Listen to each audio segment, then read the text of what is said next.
Hi, good morning guys, it's Geekonomics here, and today I'm going to start to give you a little rundown on the pre-release material for June 2016 A2 F585 paper. So this is quite a tricky little paper, and I'm going to start off today with this particular figure 1.1, which is from extract 1. There's a lot of data in the extract material, and in recent examiners meetings it's always been stressed you must get your candidates to refer much more to the data which is given in the pre-release material. So this is quite a tricky little one, and I've been looking at this with my upper six in the last day or two in a little bit more detail, and so I just want to run through a few interesting things about this data with you. So first of all, it's trade as a percentage of GDP in 4 selected economies. Now that seems fairly straightforward, of course, until you start to look at the data. We've got percentage of GDP here going from 0 right through to 110, and if you look at the 4 countries, so we've got Malawi here, we've got Zambia here, we've got Australia here, we've got Brazil here. Well, let's look at Malawi. Malawi starts off just beneath 70%, but actually ends up close to, or just over actually, 110%. So, that gets you thinking, how can that possibly be the case? How can trade be greater than the overall level of GDP, ladies and gentlemen? I mean, let's not forget that AD is equal to C plus I plus G plus X minus M. So in effect, GDP is equal to C plus I plus G plus X minus M. Well, how can it be that the exports and imports component can actually have greater worth and greater value than the actual GDP figure? And that really, ladies and gentlemen, goes, the reason that is the case is because of what it says here. It is trade as a percentage of GDP. It does not say net trade. And so what do I mean by that? Well, this chart, all it is doing is simply adding together. It's not doing an X minus M calculation. It's simply taking the value of exports in each of these countries, the value of imports in each of these countries, and adding them together to get an overall value. What it's not doing is what you and I would obviously be familiar with our AD calculation. It is not calculating an X minus M number. So that's really important in your understanding and analysis of this data. Okay, what else do we see? So we see here that this is a percentage value. And so these are relative values rather than absolute values. So we don't know the actual, we don't know the numerical number of trade, X plus M, so we can't say, well, in Malawi in 2013 the value of X plus M was so much. We cannot say that, but we can say it's a certain percentage of their GDP. And again, that is very important when it comes to your analysis of this data. We're talking about relative values, not absolute values. So, we've got Malawi, low-income economy, primarily agricultural based. We've got Zambia, very rich in minerals, and you'll see from your readings further into the extract materials that copper is what it's highly dependent upon for a lot of its revenue, its export revenue. We've got Australia, which is of course a high income, very open economy, and we've got Brazil, which is of course one of the standout feature there is of course that it is one of the emerging market tiger economies, one of the BRICS, Brazil, Russia, India, China, and so on and so forth. Let's have a look then at Malawi, because it's obviously the most interesting set of data here, starting at just less than 70%, ending up at around about 110% of GDP. Now, how can that take place? What can actually bring that about? How can trade as a percentage of GDP go up? How can trade as a percentage of GDP fall? In working this out, you're obviously simply doing a simple calculation, which is this is the value of trade, this is the value of GDP, and this is the percentage as a consequence of that. So let's say that trade was equal to 10, and the value of the GDP was equal to 100. So obviously then trade would be 10% of GDP. So what then might bring about, let's say, either an increase or a decrease in that percentage? Well, if trade as a value, remember we're adding x plus m, if that value went from 10 to 20, so that was 20 over 100, then that would obviously be 20%. And so we can see here that either an increase in x and or m, if either of those values go up, or if both of those go up, we could see an increase in the proportion of trade as a percentage of GDP. However, let's say that the GDP number didn't increase, so it stayed at 10.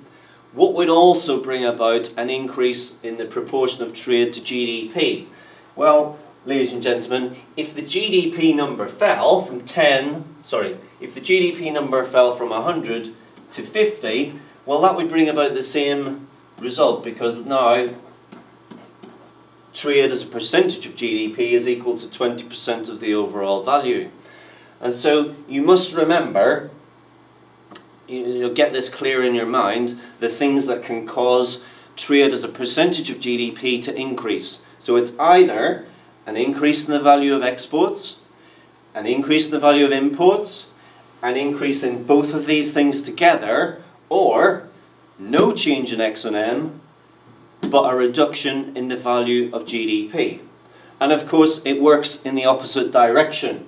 So if we wanted to say, well, what would actually make trade less of a percentage of GDP? Well, we could say exports may fall, imports may rise, exports and imports may fall, or GDP may rise, and hence your trade as a percentage of the overall GDP is that much smaller. Again, very important to understand that in your analysis and in your preparation to answer a question on this. You're bound to get some type of question on it, because the exam board wouldn't put it in otherwise. They wouldn't have this data set in. So let's see, what are some of the key features of this data? Well, we know, of course, that the financial global crisis started 2007-2008. The interesting thing, therefore, is we can see, obviously, here in Brazil, is it? Trade as a percentage of GDP starts to slide off a little bit.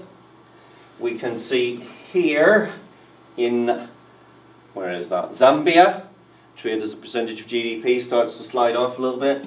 And here also in Malawi, trade as a percentage of GDP starts to slide off a little bit. The only exception here, and the only country which seems not to have been affected instantaneously by the global crisis, is Australia. Because you can see here that trade as a percentage of GDP actually continued to rise, but maybe there was a time lag, because you can see from 2009 onwards it does start to fall. So that's an interesting point on the data set. Okay, now let's take Malawi. Now the other interesting thing about Malawi is, of course, it looks like it's going stratospheric, because we're going from 2011 to 2013, it's gone from around 70% up to about 110%, so that's 40% rise.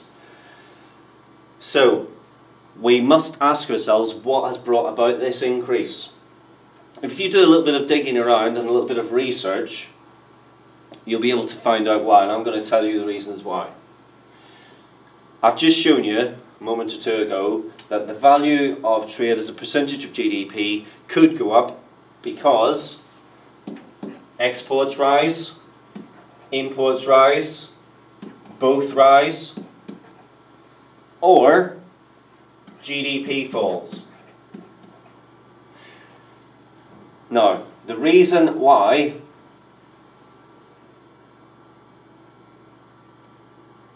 this happened in Malawi is because, not because exports were boosted very significantly, rather GDP within Malawi during this particular time period actually started to fall. And so that brought about the increase in the proportion of trade to GDP, because the number on the bottom line of the equation, the GDP number, was actually falling, and therefore obviously trade then becomes a greater percentage of GDP. So that's why that happened in Malawi.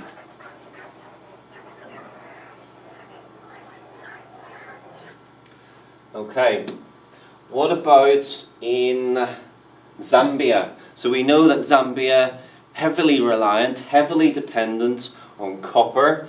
And just as a little aside, these countries which are highly dependent on these raw materials are obviously very susceptible to changes in global demand. We see that this morning as I was driving into work.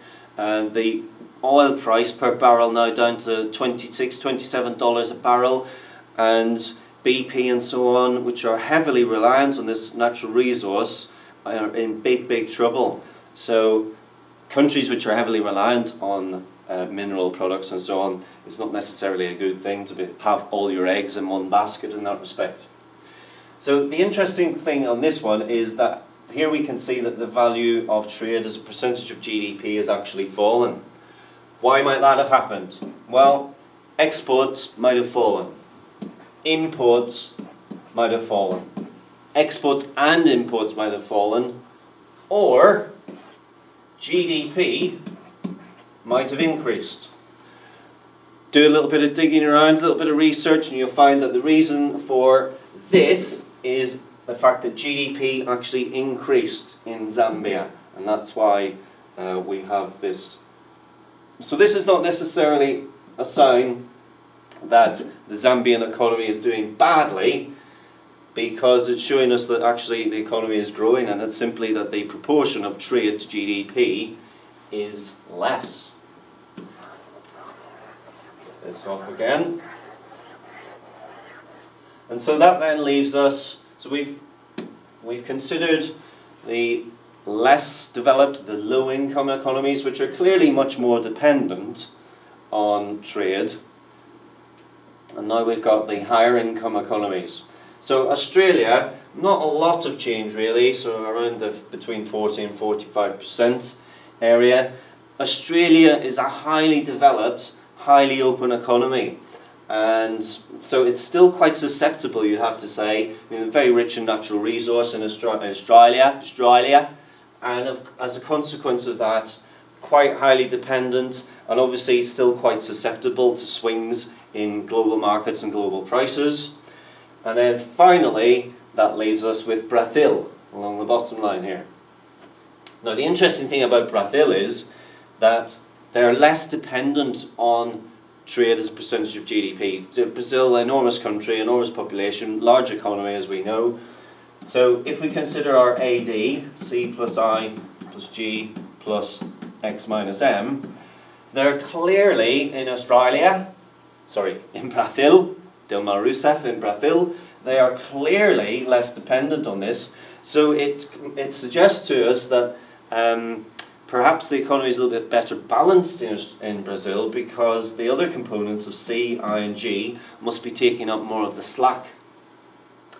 So that's where I'm going to leave it for today, ladies and gentlemen. That is figure 1.1, and I'll be back in the future with the remaining data set and all the information about the rest of the extract. So keep watching, keep subscribing, and I'll see you then.